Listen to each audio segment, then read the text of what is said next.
Итак, сейчас объясню, как это все работает с приложением. Практически все плоттеры имеют экран.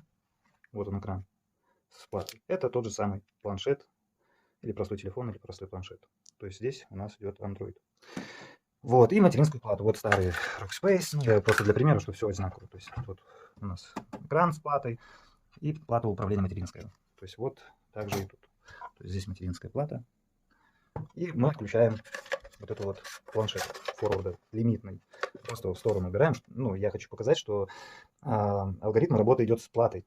Взлома там, хакерства, ничего нет. Тут форвард мы не трогаем, мы его просто отключаем. Я его специально отключил, чтобы вы понимали, что это вообще никаким боком. Все, что у нас остается, это материнская плата, которая управляет мотором вала по координатам и мотором передвижения ножа.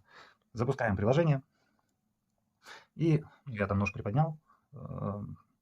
Так, запускаем приложение и отправляем вылез. Все. Все работает.